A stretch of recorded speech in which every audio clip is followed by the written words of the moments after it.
There's something about horror that draws me to it. Something that's supposed to generate fear oddly comforts me. Atmosphere is arguably the most important component in creating what we would generally consider to be horror. That's why I find it odd when most of my favorite pieces of horror media take place in quiet, somber locales. What is it about these serene locations that draw me in, and how can horror come from such beauty?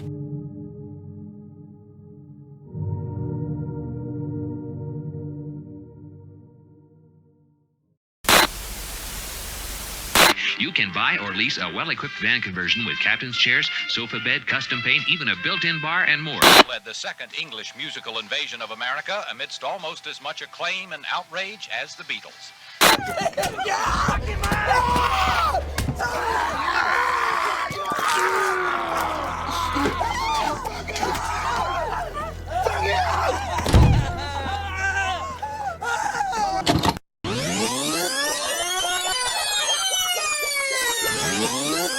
Green Room is a film about a punk band called Ain't Rights traveling across the American Pacific Northwest. They get any gig they can, a lot of the times playing in venues with people who rarely see the appeal of punk music. This group of rebellious punkers is very easy to resonate with, down to their luck, poor, however committed to spreading their music wherever possible.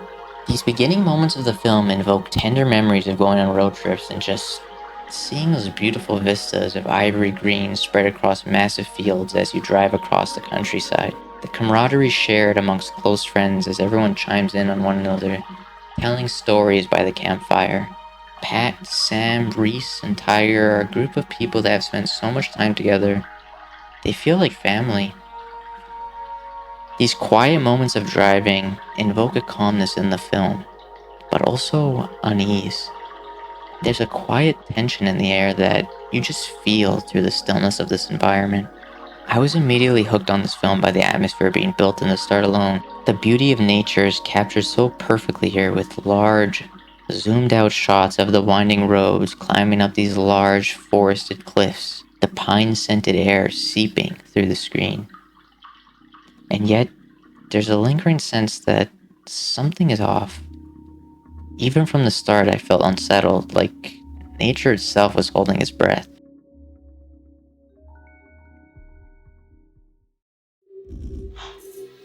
The band finds out about a violent conspiracy. The group is trapped and hunted, forced to survive against a giant neo-Nazi compound. We then slowly watch as each member is picked off in gruesomely realized violence.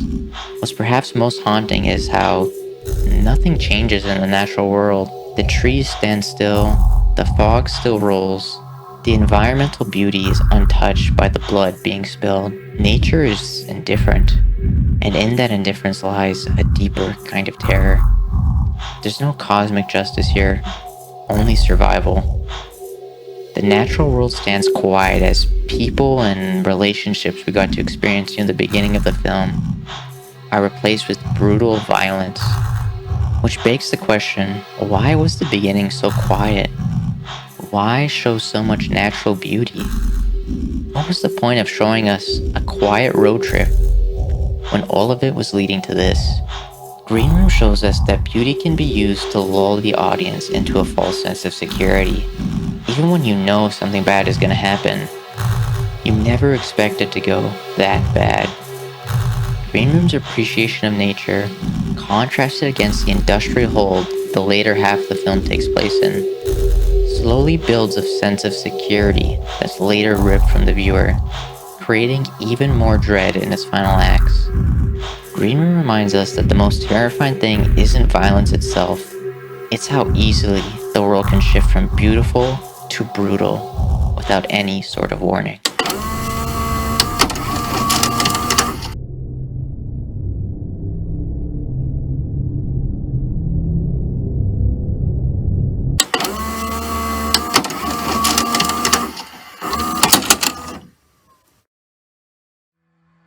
1979's Stalker isn't traditionally labeled as a horror film, but it does have something ghostly about it. After someone named Event, this one area in the world called the Zone is left alone by human intervention. The Zone is an area riddled with some kind of entity that is neither heard nor seen by human beings. However, within this ghostly zone is a room that is said to grant any wish to those who enter it. The world that surrounds the zone is dull and muted. The city lacks any colors except for a faded yellow. It's a sad, boring world where we meet the Stalker, a man so tired of regular life, he set ops to risk his life taking people to the zone. He's been arrested on multiple occasions taking people to the zone, but the zone still calls him. Something about it draws him in. The secrets it holds? The rewards it promises? No, it's the simple fact that it is different from the regular drag of everyday life. When the Stalker enters the zone, color returns to the world. There's a sigh of relief when you see the zone. Its natural beauty is so different from the industrial, worn-down look of the city. The colors pop, contrasted against the yellow tone of the beginning of the film. The world, it's alive, but quiet. There's no one else here.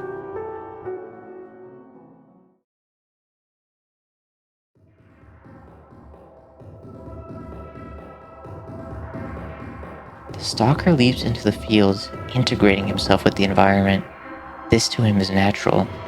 This is his true home.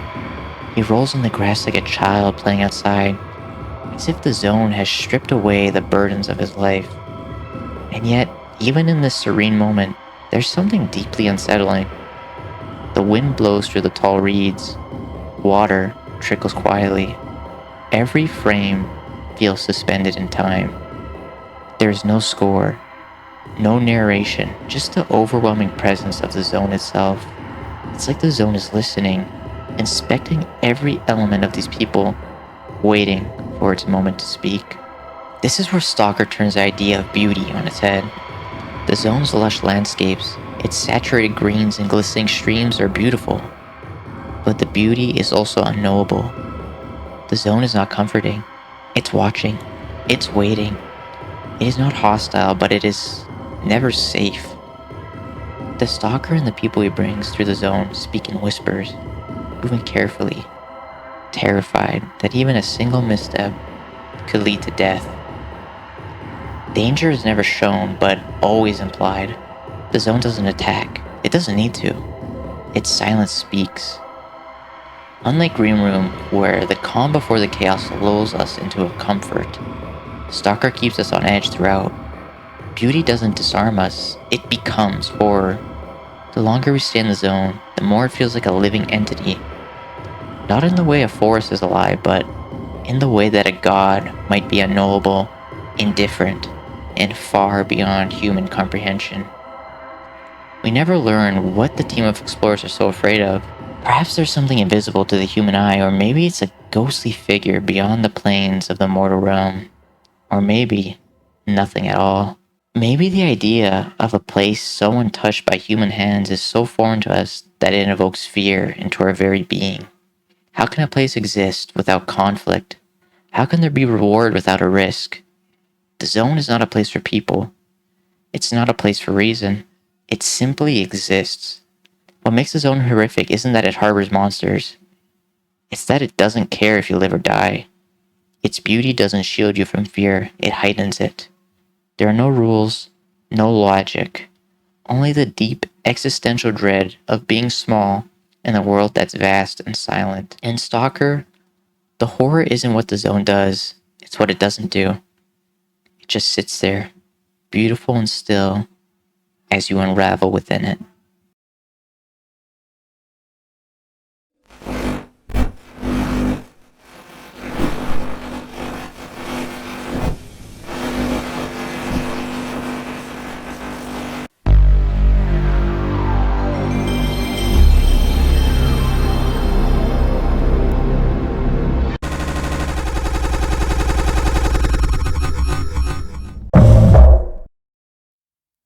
Do you have a special time shared with someone you hold dear, but the more you think about it, the more it twists?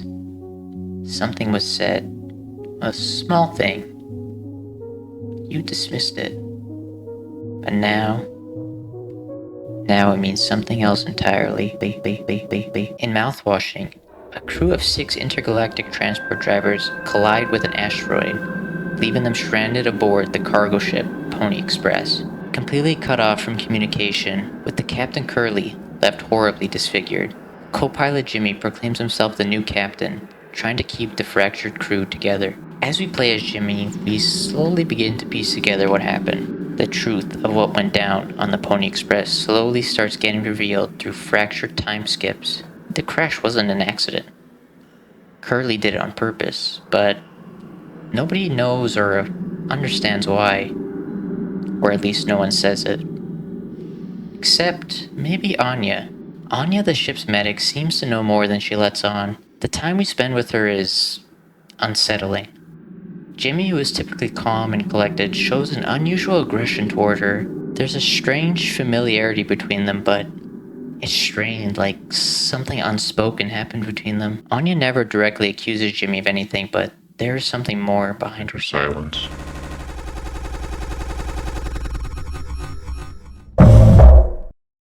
The infinity of space is, for a second, forgotten behind a screen of clouds. The only remnants of anything familiar are simulated with 10,000 flickering pixels stitched together to resemble Earth's night sky. Curly and Anya sit side by side beneath the screen, no talking, just watching. After everything you've witnessed, after this moment, it's quiet. Almost peaceful. The kind of peace that feels like shouldn't exist here. Then they start talking. You doing okay? Yeah. Can't sleep. I know how that is. I just toss and turn or stare at the ceiling all night. I actually kinda like the nighttime window screen, if you can believe it. So I just come to look at it sometimes. If you look really, really close, you can see there's a dead pixel in the upper right corner. That's so. Nope, don't see it. In the back of my mind, it's always there. Now I'll go bonkers looking for it. Cheers. I don't think it ruins the illusion, though. It's peaceful. But maybe I'm just used to looking at the big picture. How many days of transport do we have left? Let's see. Off the top of my head, around 237 days. Just under. 8 months. Hey, why do you think Pony Express put a lock on the medical room door, but not in the sleeping quarters? Suppose for the same reason they put a lock on the cockpit. Safety.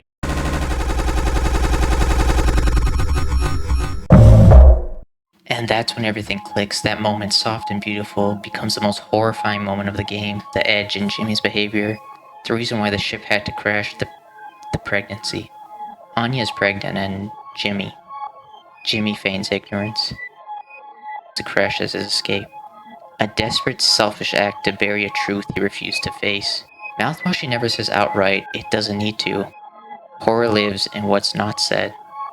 This moment under the screen pretends to be a reprieve from dread, but it's the center of a nightmare. Perfect memory poisoned by implication. A serene sky hiding unspeakable violence. It's not just about what happened, it's about how it was allowed to happen, how silence and systems fail, how beautiful moments can morph into something horrifying. Because mouthwashing doesn't scare you with ghosts or monsters.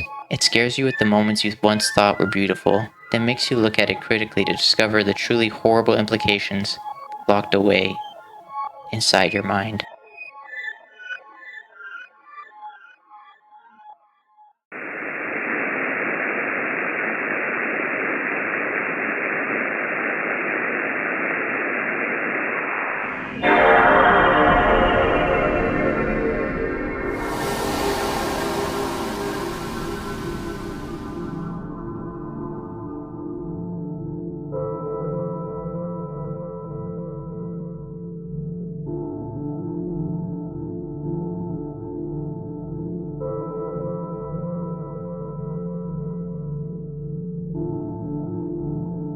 Silent Hill 2 is about a memory so suppressed into one psyche, becomes an entire world, a world created by grief and shame, and the memories we refuse to accept.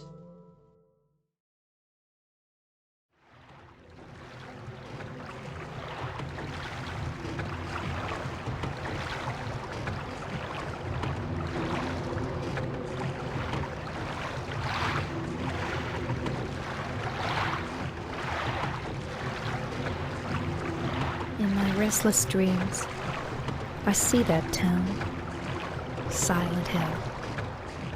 You promised you'd take me there again someday, but you never did.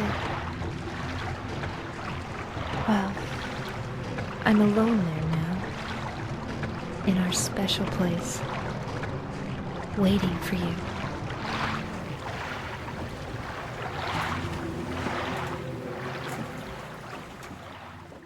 Silent Hill was their special place. This is where James and Mary took a vacation before she died. But it's not how he remembers it. This town is infected. Buildings are decrepit and abandoned. Giant tarps overlay the walls, blocking off entire sections of the town. And the streets are overrun with grotesque, twitching monsters. Silent Hill, the setting that once held James' happiest memories, is not at all what it used to be. Until we reach the final area of the game, Lakeview Hotel.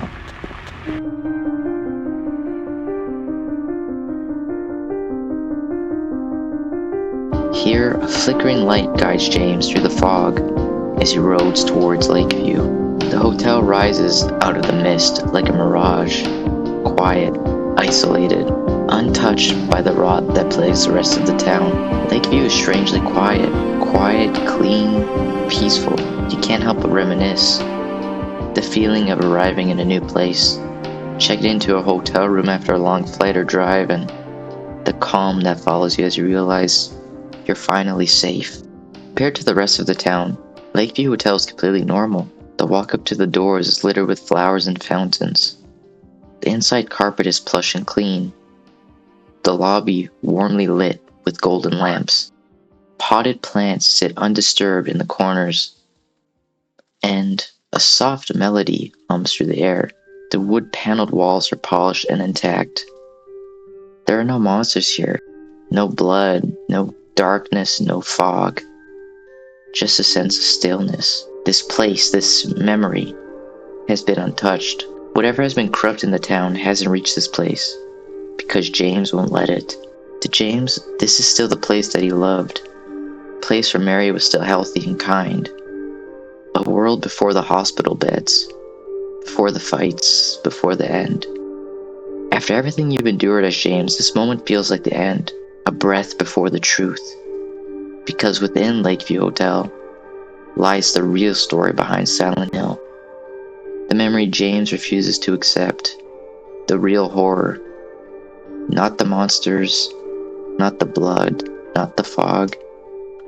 It's the beauty, the denial, the refusal to let memory rot like the rest of the town. Lakeview is beautiful because it's a lie. And somewhere inside the hotel, the truth waits.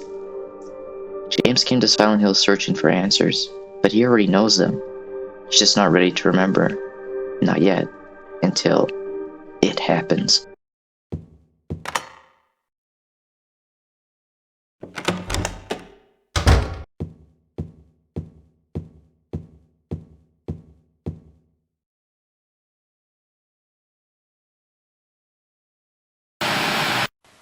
Are you taping again?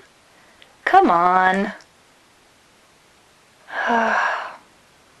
I don't know why, but I just love it here. It's so peaceful. You know what I heard? This whole area used to be a sacred place. I think I can see why. It's too bad we have to leave. Please promise you'll take me again, James.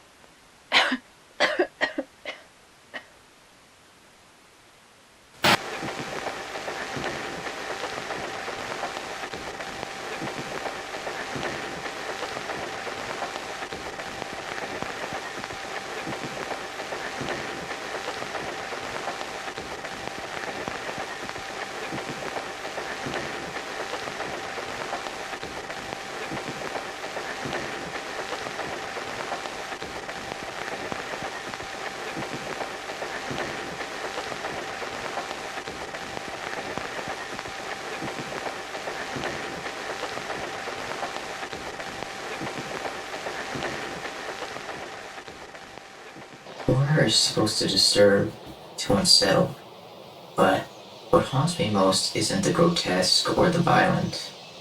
It's those moments when a forest is too still, maybe a smile too soft, or a moment too beautiful to trust. In Green Room, Stalker, Mouthwashing, and Silent Hill 2, horror doesn't interrupt beauty, it hides within it. These stories lull you into a comfort, before revealing what was always lurking underneath. That silence isn't a pause, it's a warning. Beauty isn't a relief, it's a mask. Maybe that's why I find horror comforting. It doesn't lie. It shows us that fear and tenderness, dread and beauty, often live in the same moment. And once you see that, once you feel it, you never look at it quite the same way again. And that is beautiful.